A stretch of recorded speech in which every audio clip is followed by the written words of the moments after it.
오늘은 성탄절 메시지 두 번째 시간입니다. 누가가 들려주는 성탄 이야기, 누가가 들려주는 성탄 이야기라는 제목으로 하나님 말씀 전하도록 하겠습니다. 제가 전에 앤드루 월스라는 영국 기독교 역사가 이야기를 한 적이 있습니다. 이분이 기독교에 대해서 이렇게 이야기를 했습니다. 다른 모든 종교의 경우에는 하나같이 종교의 발생지가 지금까지 종교의 중심지로 남아 있습니다. 하지만 기독교는 예외입니다. 이슬람교는 아라비아의 메카에서 시작되었고 지금도 메카가 이슬람교의 중심지입니다. 불교도 동남아에서 시작되었고 지금도 여전히 동남아가 그 중심이지요. 힌두교도 인도에서 발생했고 여전히 인도가 그 중심입니다. 하지만 기독교는 예외입니다. 기독교는 이스라엘에서 발생했지만 지금은 이스라엘이 기독교의 중심지가 아닙니다. 끊임없이 역사가 지나면서 이렇게 이동하는 것입니다. 처음에는 헬라와 로마가 있는 그 지중해 지역으로 갔고 그 다음에 독일과 영국에 있는 그 유럽으로 갔고 또 유럽인들이 북미로 이주하면서 또 북미로 이동을 했지요. 그리고 지금은 남미와 아시아와 아프리카가 오히려 더 기독교의 중심이 되어 있습니다. 앤드류 월스 교수님이 인터뷰 중에서 이런 질문을 받았습니다. 다른 종교의 중심지는 그대로인데 왜 기독교의 중심지는 이렇게 끊임없이 변하고 있습니까? 이 질문에 앤드류 교수님이 이렇게 답을 했습니다. 그 이유는 기독교의 중심이 낮아짐에 있기 때문입니다. 기독교의 중심이 낮아짐에 있는데 기독교가 부와 권력을 차지하게 되면 더 이상 낮아지려고 하지 않습니다. 교회가 부와 권력을 가지게 되면 그 부와 권력을 가지고 복음을 전하고 이웃을 섬겨야 되는데 그것을 유지하려고만 하기 때문입니다. 복음이라는 것은 하나님, 즉 하늘의 영광을 버리고 이 땅에 오셔서 십자가를 지신 예수 그리스도에 대한 이야기인데 이런 낮아짐의 복음을 전하기 위해서는 교회 자신도 자신이 가진 부와 권력을 포기하고 낮아져야 됩니다. 하지만 교회가 그 부와 권력을 계속 움켜쥐고만 하고 있기 때문에 더 이상 기독교라고 할 수가 없게 되고 그래서 진짜 기독교는 그곳을 떠나 다른 곳으로 이동할 수밖에 없습니다라고 설명을 했습니다. 곰곰이 생각해 보면 맞는 말이라고 우리가 동의할 수밖에 없습니다. 기독교의 가장 핵심, 그것은 바로 예수 그리스도이시지요. 예수님은 인류를 구원하기 위해서 한없이 낮아지신 분입니다. 우리가 읽은 오늘 본문이 바로 그 이야기를 해주고 있습니다. 예수님은 보통 인간들처럼 자연스럽게 혹은 당연하게 이 땅에 오신 분이 아닙니다. 최소한 기독교에서는 그렇게 믿고 있지요. 온 천지를 창조하신 하나님이 하늘 영광을 버리고 이 땅에 탄생하신 것을 우리는 성탄이라고 부르는 것입니다. 그것도 가축들이 사는 그 냄새나고 더러운 축사에서 태어나시고 누울 곳이 없어가지고 가축들이 먹이를 먹는 그 여물통인 구유에 누울 수밖에 없는 인간으로 오시되 철저히 낮아져서 예수님께서 이 땅에 오신 것입니다. 그리스도인들이나 예수님을 따르는 사람들이지요. 그러므로 우리도 예수님처럼 낮아져야 됩니다. 그리고 우리 주위를 돌아보고 낮고 천한 사람들을 섬겨야 하는 것입니다. 그것이 바로 성탄의 참된 의미입니다. 이제 한번 본문 속으로 들어가서 본문을 살펴보면서 성탄의 의미를 조금 더 구체적으로 보겠습니다. 우리 한번 다 같이 1절과 2절을 함께 한번 읽어보겠습니다. 시작. 그때에 가이사 아구스도가 영을 내려 천하로 다 호적하라 하였으니 이 호적은 구레노가 수리아 총독이 되었을 때에 처음 한 것이라. 누가는 지금 예수님의 탄생 이야기를 시작하면서 가이사 아구스도, 이 사람을 지금 먼저 언급을 하고 있습니다. 누가가 이렇게 가이사 아구스도를 언급한 이유는 그 당시 지상 최대의 권력자와 낮고 천한 곳에 오신 예수 그리스도를 의도적으로 대조하기 위해서입니다. 가이사 아구스도의 본명은 옥타비아누스입니다. 아구스도라는 것은 존엄한 자, 존귀한 자라는 그런 뜻인데 이 옥타비아누스에게 주어진 칭호였습니다. 그렇기 때문에 이 가이사 아구스도는 원래 이름이 옥타비아누스이죠. 이 옥타비아누스는 로마 초대 황제이자 로마의 최고의 전성기를 누린 그런 최고의 권력자였습니다. 이 옥타비아누스를 상징하는 두 단어가 있습니다. 여러분도 잘 아시는 단어입니다. 팍스 로마나 그리고 비아 로마나입니다. 팍스 로마나라는 말은 로마의 평화라는 말입니다. 이 옥타비아누스는 20년간의 로마의 혼란기를 평정하고 로마의 평화를 가져온 인물입니다.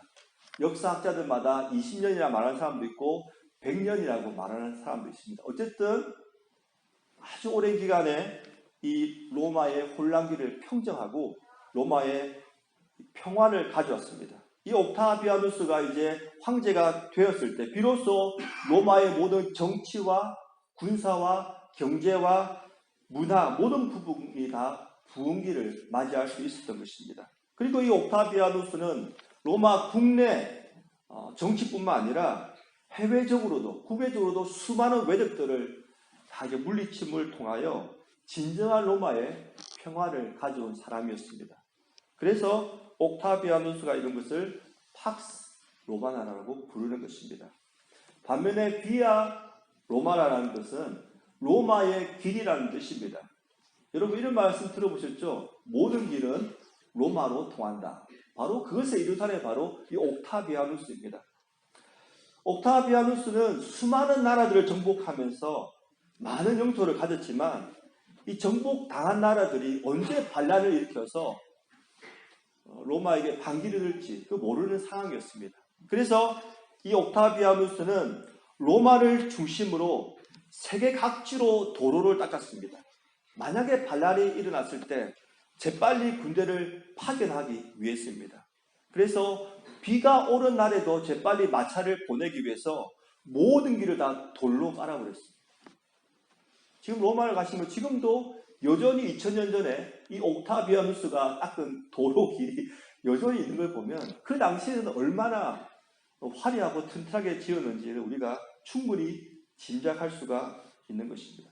결국 로마 제국의 모든 길이 로마로 통하게 된 것입니다. 옥타비아누스는 자신이 점령한 이 방대한 지역을 안정적으로 다스리기 위해서는 막강한 군사력이 필요한 것을 알았습니다. 그리고 그 막강한 군사력을 유지하기 위해서는 막대한 돈이 필요하다는 것을 알았지요. 그래서 옥타비아누스는 필요한 재정을 확보하기 위해서 천하로 다 호적하라고 말을 한 것입니다. 그것이 바로 오늘 본문의 배경입니다. 그런데 옥타비아누스의 이런 업적이 모든 나라에 진정한 평화를 가져왔을까요? 우리가 조금만 생각해봐도 그렇지 않습니다. 이 옥타비아누스의 업적은 로마 시민에게만 좋은 것이었습니다. 그것도 그 시대 사람들에게만 말입니다. 로마의 식민지, 그 사람들에게는 어땠을까요? 그 사람들에게도 옥타비아누스를 평화의 사도라고 칭송했을까요? 식민지 사람들에게는 이 옥타비아누스가 잔인한 정복자일 뿐이었습니다. 오늘 본문 보시면 임신한 마리아까지도 그의 남편 요셉의 고향인 베들레헴까지 이동을 해야만 했습니다. 그 당시 상황이 그만큼 로마 위주로 다 돌아갔다는 것입니다. 그러니까 옥타비아누스가 이룬 평화는 로마인만을 위한 것이지 그 땅에 있는 모든 사람들을 위한 평화가 아니라는 것을 우리가 알 수 있는 것입니다. 그에 반해 예수님의 탄생은 정반대였지요. 예수님의 탄생은 유대 민족뿐만 아니라 온 세상에 미칠 큰 기쁨의 소식이었습니다. 우리 한번 8절부터 11절까지 한번 10절까지 3절을 한번 읽어보겠습니다. 시작. 그 지역의 목자들이 밤에 밖에서 자기 양떼를 지키더니 주의 사자가 곁에 서고 주의 영광이 그들을 두루 비추매 크게 무서워하는지라. 천사가 이르되 무서워하지 말라. 보라 내가 온 백성에게 미칠 큰 기쁨의 좋은 소식을 너희에게 전하노라. 온 백성에게 미칠 큰 기쁨의 좋은 소식이 바로 예수 그리스도의 탄생이라는 것입니다.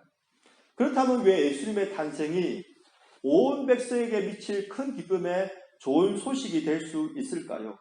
그것은 제가 조금 전에 설명드렸던 대로 예수님은 유대인만을 위한 정치적인 메시아로 오신 것이 아니라 온 인류를 구원할 영적 메시아로 이 땅에 오셨기 때문입니다. 만약에 예수님께서 정치적 메시아가 되었다면 어떻게 되었을까요? 유대 민족에게는 좋은 소식이겠죠. 하지만 유대 주위에 있는 나라들에게는 좋은 소식이 될 수가 없는 것입니다. 막강한 힘으로 주위 나라들 다 점령한다면 어떻게 다른 나라에게도 좋은 소식이 될 수 있겠습니까?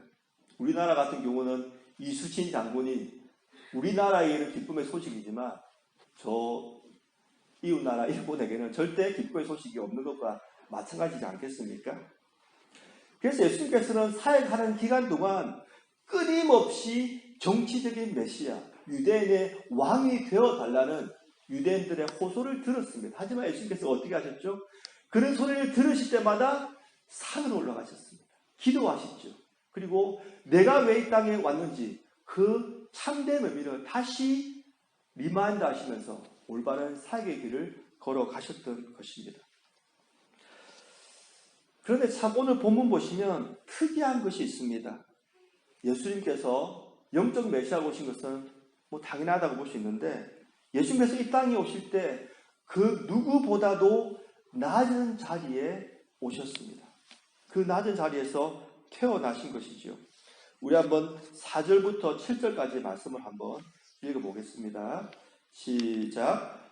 요셉도 다윗의 집 족속이므로 갈릴리 나사렛 동네에서 유대를 향하여 베들레헴이라 하는 다윗의 동네로 그 약혼한 마리아와 함께 호적하러 올라가니 마리아가 이미 잉태하였더라. 거기 있을 그때에 해산할 날이 차서 첫 아들을 낳아 강보로 싸서 부유에 누였으니 이는 여관에 있을 곳이 없음이러라. 많은 분들이 예수님의 탄생 이야기를 말씀하면서 보통 이렇게 생각을 합니다.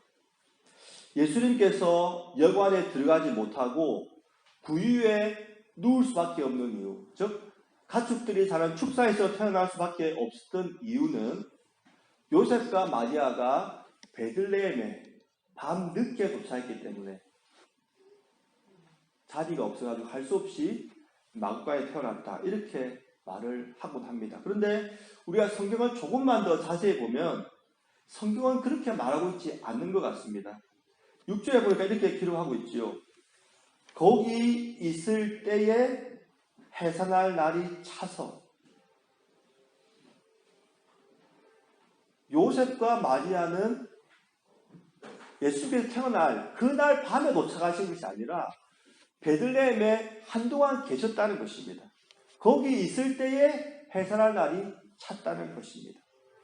그리고 첫 아들을 낳아서 강보로 싸서 구유에 누였는데 그 이유는 여관 안에 있을 곳이 없었기 때문이라는 것입니다. 당시 집 구조는 1층이 가축들이 사는 축사였고 2층이 사람들이 잠을 자는 그런 집이 있는 방이 있었습니다. 사람들은 모두 다 2층 방에 거주했죠. 그런데 지금 축사에 머물고 있는 임신해서 출산이 다가온 이 마리아에게 누구 한 명 나서서 방을 내주지 않은 것입니다. 참으로 슬픈 이야기죠. 지금 요셉은 그의 아내와 함께 고향으로 돌아온 것입니다. 원래 고향, 즉 베들레헴으로 돌아갔는데 그 누구도 임신한 마리아에게 방을 내주지 않았다는 것입니다. 베일러 유니버시티의 교수로 있는 데이비드 갈란드라는 이 교수님이 이 부분을 두고 이렇게 말을 했습니다. 혈통에 의해서 요셉은 이 마을에 속한 자였다. 베들레헴에 속한 자였다는 것이요. 온 공동체가 부끄러운 것이다. 위층이 모두 찼기 때문에 동물의 축사가 있는 아래층에 요셉과 마리아가 거해야 했다. 그들은 무엇이든 급한 대로 거처를 제공해야만 했다. 누가의 관점에서는 마음이 없는 여관 주인의 행동은 이 상황이 판타지가 아님을 나타내 준다. 예수님은 태어나실 때부터 환영받지 못했습니다. 무시당했고 아주 가난했습니다. 왜 예수님께서 이러한 환경에서 태어나셨을까요? 오늘의 교회를 담임하셨던 하영조 목사님은 이 부분을 이렇게 설명했습니다. 아무리 비천한 사람도 마구간에서 태어나지는 않는데 왜 예수님은 이런 곳에서 태어나셨을까요? 예수님은 구원받을 수 없는 사람을 구원하기 위하여 낮은 자리로 오셨던 것입니다. 높은 자리로 오면 낮은 자리에 있는 사람들을 구원할 수 없기 때문입니다. 예수님께서 구유에 누우신 이유는 낮은 자리에 있는 사람들을 구원하기 위하여 낮은 자리에서 태어나셨다는 것입니다. 저는 이것이 바로 성탄절의 정신이라고 생각합니다. 지금 우리가 읽고 있는 누가복음은 사복음서 마태, 마가, 누가, 요한 중에서 가장 학식이 뛰어난 사람이었습니다. 이 누가는 마태는 그냥 세비였고 마가는 우리 예수님께서 마가 다락방에서 이제 성만찬 있지 않습니까? 거기 있는 마가니까 유대인이었고 그리고 요한도 갈릴리 어부였지 않습니까? 그러니까 누가는 다른 사복음서 저자들보다 확실하게 학문적으로 학식이 뛰어난 사람이었습니다. 이 누가의 관점으로 봤을 때는 이 가이사 아구스도 세상적으로는 화려하고 권력을 잡은 사람, 하지만 가장 낮은 자리에 오신 예수 그리스도를 지금 철저하게 비교하면서 성탄의 참된 정신이 무엇인지 그것을 지금 우리에게 명확하게 말해주고 있는 것입니다. 누가는 지금 이렇게 말하고 있습니다. 누가 온 인류를 구원할 진정한 구세주인가? 누가 온 백성에게 평화를 가져다 줄 진정한 평화의 왕인가? 그 사람이 가이사 아구스도인가? 아니면 낮고 천한 자리에 오신 예수 그리스도인가? 이 질문을 지금 우리에게 계속 던지고 있는 것입니다.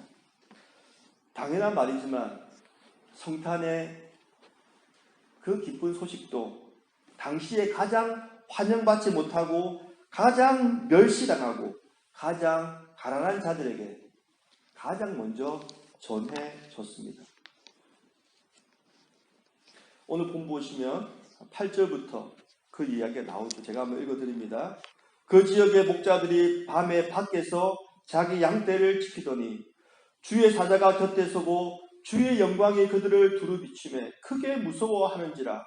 천사가 이르되 무서워하지 말라. 보라 내가 온 백성에게 미칠 큰 기쁨의 좋은 소식을 너희에게 전하노라. 오늘 다윗의 동네에 너희를 위하여 구주가 나셨으니 곧 그리스도 주시니라.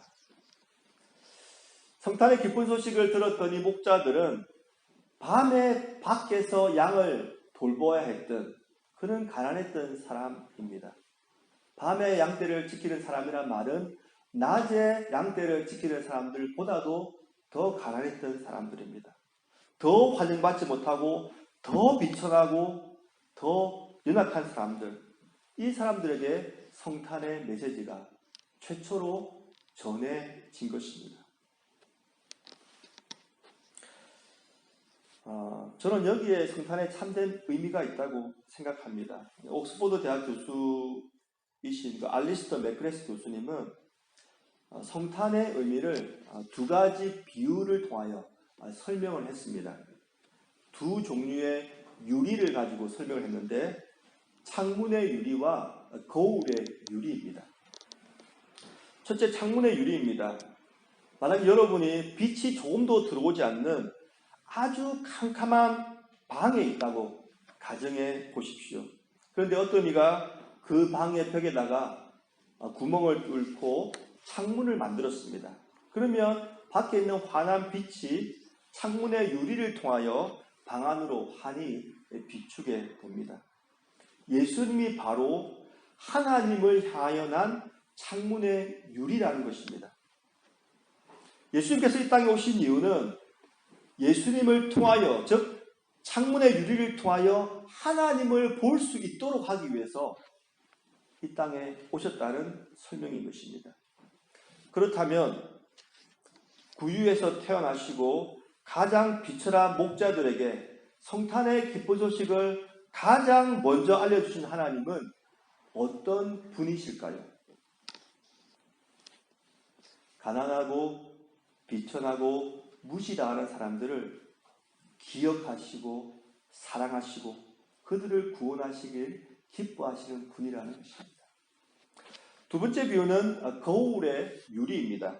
우리가 거울의 유리를 바라보고 있으면 그 유리를 통하여 우리 자신을 보게 되는 것입니다. 그런데 그 거울의 유리가 바로 예수 그리스도라는 것입니다. 그러니까 우리가 예수님을 바라보면은 우리 자신의 참모습을 발견하게 된다는 것입니다. 예수님께서는 가장 낮고 비천한 모습으로 이 땅에 오셨습니다. 그리고 가장 낮고 천한 사람들의 친구가 되어주셨고 그들을 구원하시길 기뻐하셨습니다. 이런 예수님을 우리가 우리 자신을 그 거울에 비춰보는 것입니다. 누가복음에 나타난 예수님의 첫 설교가 무엇인지 아십니까? 예수님의 첫 설교, 첫 말씀. 누가복음 4장 16절에서 21절에 있는데 제가 한번 읽어드리겠습니다. 예수께서 그 자라나신 곳 나사렛에 이르사 안식일에 늘 하시던 대로 회당에 들어가사 성경을 읽으려고 서심해 선지자 이사야의 글을 들이거늘 책을 펴서 이렇게 기록된 데를 찾으시니 그 당시의 성경은 두루마리이기 때문에 한참을 돌려가지고 이사야 부분을 찾은 겁니다. 곧 주의 성령이 내게 임하셨으니 이는 가난한 자에게 복음을 전하게 하시려고 내게 기름을 부으시고 나를 보내사 포로된 자에게 자유를 눈먼 자에게 다시 보게 함을 전파하며 눌린 자를 자유롭게 하고 주의 은혜의 해를 전파하게 하려 하심이라 하였더라. 책을 덮어 그 맡은 자에게 주시고 앉으시니 회당에 있는 자들이 다 주목하여 보더라. 이에 예수께서 그들에게 말씀하시되 이 글이 오늘 너희 귀에 응하였느니라. 즉 예수님께서 이 땅에 오신 목적은 가난한 자, 포로된 자, 눈본 자, 눌린 자를 찾아서 그들을 구원하기 위해서 오셨다는 것입니다. 사랑하는 성도 여러분, 우리는 무엇을 우리의 거울로 삼고 있습니까? 세상의 가치관입니까? 아니면 TV에 나오는 연예인입니까? 아니면 유튜브에 나오는 어떤 모델입니까? 우리가 마땅히 삼아야 될 거울의 유리는 바로 예수 그리스도여야 합니다. 우리도 예수님처럼 이렇게 비천하고 낮은 자들을 찾아가서 섬겨야 합니다. 이것이 바로 성탄의 참된 의미이고 교회의 사명인 것입니다. 저는 아무도 임신한 마리아에게 방 하나 제공해 주지 않는 오늘 본문을 읽을 때에 한 동화가 생각이 났습니다. 여러분도 잘 아시는 동화입니다. 덴마크 작가 한스 안데르센이 쓴 성냥팔이 소녀입니다. 이 성냥팔이 소녀 줄거리는 간단하지요. 연말 마지막 밤 굶주린 성냥팔이 소녀가 추운 거리를 걷고 있었습니다.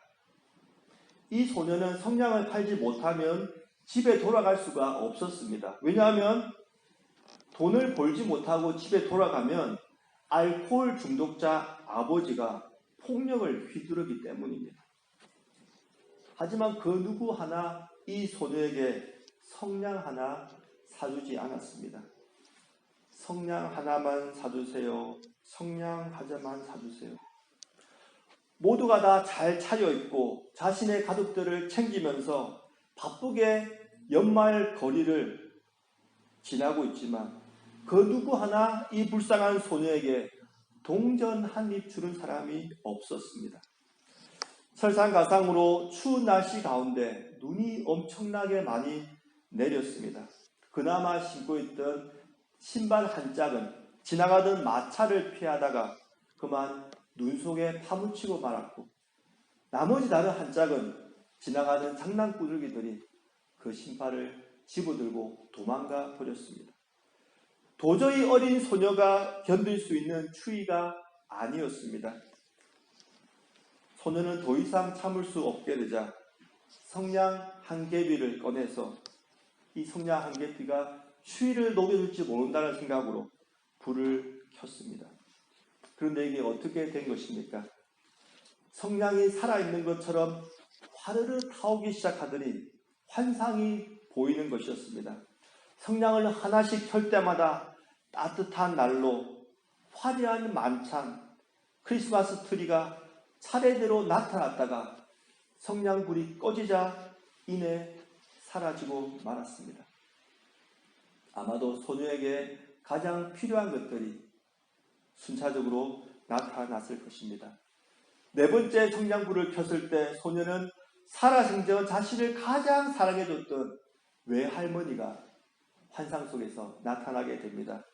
소녀는 행여나 이 할머니가 또 사라질지 몰라서 이 촛불이 꺼지는 순간마다 계속해서 성냥불을 켜면서 제발 가지 말라고 애원을 했습니다.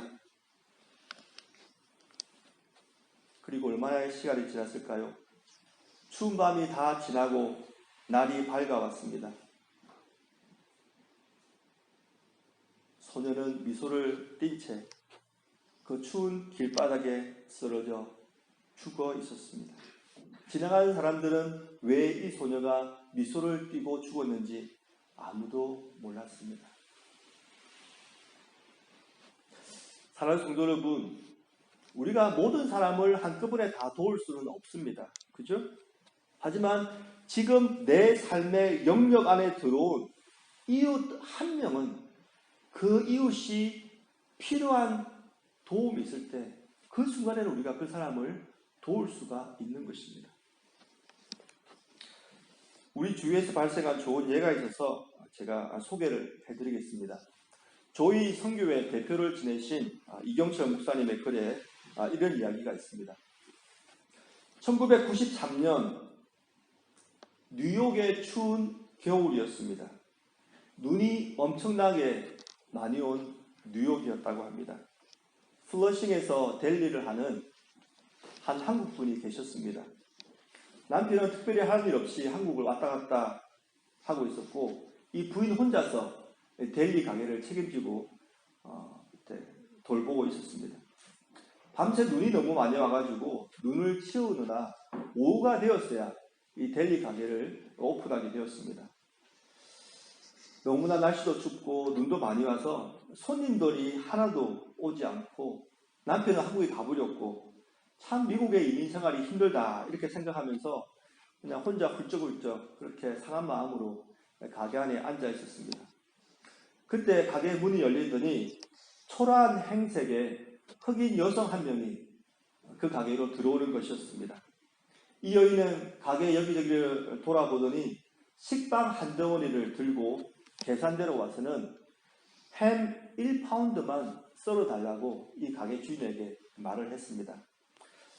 참 1파운드를 파려고 기계를 다시 전원을 켜고 돌리려니까 간뜩이나 마음이 상했는데 화가 나기 시작했습니다. 하지만 어쩔 수 없이 그 1파운드의 햄을 썰고 있는데 이 흑인 여자가 주머니에 있는 동전을 다 꺼내가지고 계산대 위에서 하나씩 세고 있는 것이었습니다. 그리고는 돈이 모자랐는지 햄은 못 가져가겠다고 말을 한 것이었습니다. 이 가게 주인이 화가 그냥 머리 끝까지 치밀어 올랐습니다. 그런데 이 흑인 여성이 조용하게 주인을 쳐다보지도 못하고 이렇게 말을 하는 것이었습니다. 남편이 트럭 운전사인데 지금 다른 주로 물건을 운반하러 갔다가 눈이 너무 많이 와가지고 지금 벌써 와야 되는데 일주일째 못 오고 있습니다. 내일이나 모레쯤이면 남편이 도착할 것 같은데 그 햄을 주시면 남편이 돌아왔을 때 돈을 지불하겠습니다. 이 말을 듣자 가게 주인의 마음에 청량한 마음이 드는 것입니다. 자신도 남편을 기다리고 있는 처지고 이 흑인 여성도 남편을 기다리고 있는 같은 처지였습니다. 그래서 이 가게 주인은 햄을 더 그냥 짝둑짝둑 썰어가지고 무게도 달지 않고 이 흑인 여성에게 쥐어주고 또 계산대 위에 놓여있는 그 동전도 그냥 모아가지고 이 흑인 여성 주머니에 다시 넣어 주었습니다. 그리고 식구들과 맛있게 먹으라고 말을 했습니다. 이 흑인 여성은 몇 번이나 고맙다는 말을 하고 이제 돌아갔지요. 이 가게 주인은 이른 날씨에 손님이 더 이상 올 것 같지 않아가지고 셔터를 내리고 자동차를 운전하고 집으로 가게 되었습니다. 두 블록 정도 지났을까요? 아까 봤던 그 흑인 여성이 뒤뚱뒤뚱 거리면서 집을 향하여 걷고 있는 것을 보았습니다. 그런데 그 건너편으로 아이들 5명 그리고 할머니 한 분이 이 여인을 향하여 손을 막 흔들고 있는 거예요. 그러자 이 여인은 방금 이 가게 주인에게 받았던 이 식빵 하나와 햄을 들고 그 아이와 할머니를 향하여 손을 들면서 서로가 너무 반가워하는 모습을 이 가게 주인이 보게 되었습니다. 그 장면을 보는 순간 이 가게 주인 눈에서 눈물이 쏟아졌습니다. 그리고 마음속으로 내가 그렇게 하기를 참 잘했구나 하는 생각을 했습니다. 그리고 다음 날이 되었습니다. 가게 문을 열자마자 기다렸다는 듯이 한 흑인 여성이 그 델리 가게 안으로 들어왔습니다. 그 여자는 며칠 전에 이 델리 가게에 와서 일부러 넘어지고는 경찰에 신고를 해서 현재 재판에 걸려있는 그런 여자였습니다. 이 가게 주인 마음이 철렁했습니다. 또 이자가 와서 무슨 억지를 부리려고 아침부터 왔는가 두려웠지요. 그런데 이 흑인 여성이 델리 가게로 들어오면서 큰 소리로 굿모닝 하면서 당신은 참 좋은 사람이라고 말을 하는 것이었습니다. 무슨 말인가 들어봤더니 어제 저녁에 우리 아파트에 있는 사는 사람에게 당신이 햄과 식빵을 공짜로 주었다는 소문이 온 아파트에 다 퍼졌다는 것입니다. 그래서 나도 아침부터 당신에게 좋은 일을 해주고 싶어서 이렇게 달려왔다는 것입니다. 그리고 자신이 고발한 그 소송을 취하하겠다고 이렇게 말을 했습니다. 사랑하는 성도 여러분, 저는 플러싱에 있는 이 델리 가게의 주인이 성탄의 의미를 제대로 살고 있는 사람이라고 생각이 듭니다. 우리가 모든 사람을 한꺼번에 다 도울 수는 없지만 지금 내 영역 안에 들어온 도움이 필요한 사람에게 그냥 그들을 돌려보내지 않고 조그만 도움이라도 주는 것, 이것이 바로 우리가 낮아지는 것이고 또 우리 주변에 낮은 사람을 섬기는 것이라고 생각이 됩니다. 우리가 남을 돕는다는 것은 당장은 손해가 될 수도 있습니다. 하지만 우리가 그 사람을 도움으로 말미암아 하나님께 영광을 돌리고 결국 그것이 나에게도 큰 축복이 되는 것을 믿습니다.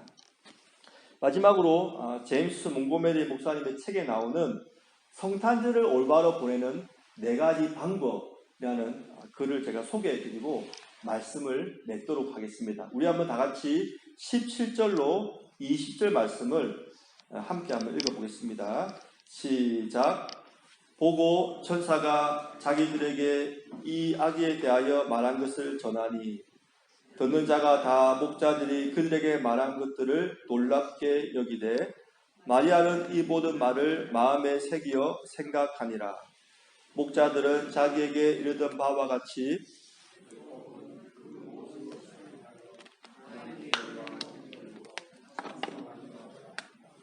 아멘. 성탄절을 올바로 보내는 4가지 방법 중에 첫 번째 방법이 뭐냐면 성탄에 대해서 다른 사람들에게 전하는 것입니다. 17절에 보니까 보고 천사가 자기들에게 이 아기에 대하여 말한 것을 전하니, 목자들은 아기 예수님을 보고 천사들이 자기에게 아기 예수님에 대해서 말한 것을 전했습니다. 그렇다면 천사가 전한 것이 무엇입니까? 바로 10절과 11절에 그 내용이 나와 있습니다. 천사가 이르되 무서워하지 말라. 보라, 내가 온 백성에게 미칠 큰 기쁨의 좋은 소식을 너희에게 전하노라. 오늘 다윗의 동네에 너희를 위하여 구주가 나셨으니 곧 그리스도 주시니라. 여기서 중요한 말이 뭐냐면 너희를 위하여라는 말입니다. 여러분, 목자들이 이 말을 듣고 깜짝 놀라지 않았겠습니까? 천사들이 지금 밤에 밖에서 양떼를 돌보는 그 당시에는 가장 사회적 신분이 없고 가장 가난했던 그 사람들에게 너희를 위하여 구주가 나셨다고 지금 메시지를 전한 것입니다.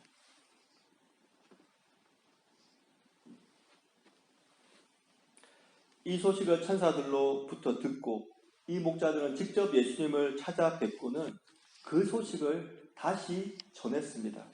아마도 이 목자들은 베들레헴에 있는 아기 예수님을 보고 다시 밤에 자신들이 양을 치는 곳으로 달려갔을 것입니다. 그리고 아직 천사의 메시지를 듣지 못하고 예수님을 만나지 못한 동료들에게 이 기쁜 소식, 너희를 위하여 구주가 나셨다는 이 소식을 전했을 것입니다. 우리도 마찬가지입니다. 아직 우리 주위에 복음을 듣지 못하고 예수님을 인격적으로 만나지 못한 사람이 있다면 우리가 이 소식을 전해야 합니다.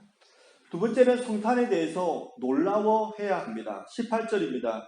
듣는 자가 다 목자들이 그들에게 말한 것을 놀랍게 여기되. 사랑하는 성도 여러분, 우리는 얼마나 예수님의 탄생을 놀라워하고 있습니까?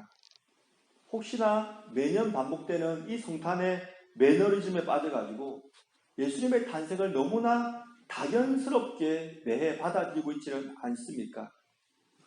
하나님이 인간이 되셨습니다. 어떻게 이것이 가능할까요? 온 우주 만물을 만드신 분이 지금 구유에 아기로 누워 있습니다. 어떻게 이것이 가능하겠습니까? 성탄을 기념하는 가장 좋은 방법은 성탄절 카드를 보내거나 성탄절 트리를 만드는 것이 아니고 구주 탄생의 그 소식에 놀라워하는 것입니다. 어떻게 이런 일이 일어날 수 있을까? 어떻게 이것이 가능해? 이런 반응을 보이는 것이 성탄절을 올바로 보내는 방법입니다. 세 번째는 성탄에 대해서 마음 깊이 생각하는 것입니다. 19절에 보니까 이렇게 기록되어 있습니다. 마리아는 이 모든 말을 마음에 새겨 생각하니라. 우리가 어떤 것을 마음에 새겨 깊이 생각하기 위해서는 놀라움이 먼저 일어나야 되죠. 가치 없는 것을 우리가 마음에 새기거나 깊이 생각하지는 않지요. 그래서 먼저 놀라워하고 그리고 그 놀라움의 뜻이 무엇일까? 깊이 마음속에 그것을 생각하는 것입니다. 시편 1편에 보면 복 있는 사람을 어떤 사람이라고 했습니까? 여호와의 율법, 여호와의 말씀을 주야로 깊이 생각하는 사람. 그 사람이 바로 복된 사람이라고 말씀을 한 것입니다. 참 저는 현대 그리스도인의 참 안타까운 부분이 있다고 생각되는데 물론 여러분은 그렇지 않겠지만 많은 분들이 성경을 읽고 또 우리 영적인 양식되는 그 성에 좋은 그 책들을 많이 읽지 않는다는 것입니다. 보통 TV를 보거나 유튜브를 통하여 좋은 강연이나 설교를 듣는데 정작 책을 많이 읽지 않는 것 같습니다. 영상을 보면은 좋은 내용을 그냥 받아들일 수 있지 깊이 생각하는 훈련은 할 수 없게 됩니다. 하지만 우리가 책을 볼 때 책의 문장과 문장 사이 그 갭을 읽으면서 생각을 하게 되고 묵상을 하게 되고 우리가 이런 생활을 반복할 때 우리가 조금 더 깊이 있는 그리스도인의 삶을 살아갈 수가 있는 것입니다.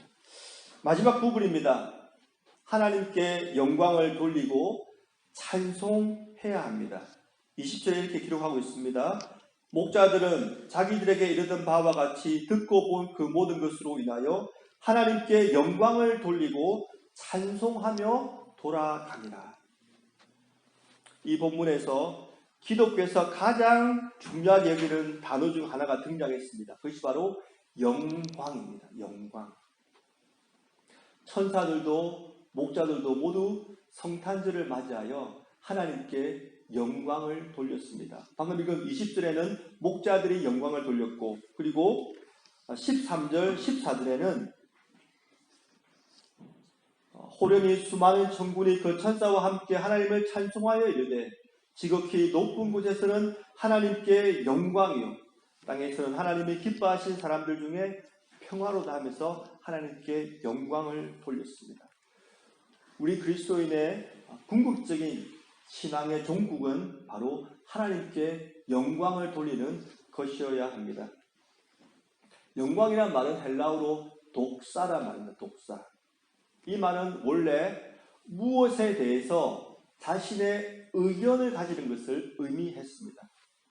영어에 옥도독스, 패라독스란 말이 있죠. 옥도독스, 패라독스, 이것은 바로 독사라는 헬라어에서 유래한 것입니다. 바른 의견을 가진 것을 옥도독스라고, 모순된 의견을 가진 것을 패라독스라고 하는 것입니다. 그래서 영광을 돌린다는 이 말은 한 사람의 가치를 인정하고 그 가치에 대해서 자신의 의견을 표현하는 것입니다. 천사들은 하나님께서 하신 이 성탄의 가치를 인정하고 하나님께 영광을 돌렸습니다. 그리고 목자들도 아기 예수님을 만난 후에 자신을 위하여 가신 그 구주에 대한 가치를 인정하고 하나님께 영광을 돌린 것입니다.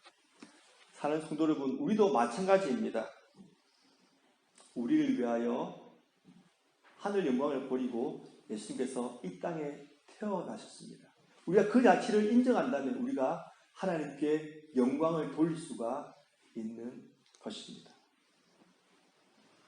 이것이 모두 다 우리가 성탄절을 올바로 보내는 4가지 방법입니다. 주님의 성탄을 맞이하여 우리 성도님 개인과 가정에 하늘의 기쁨과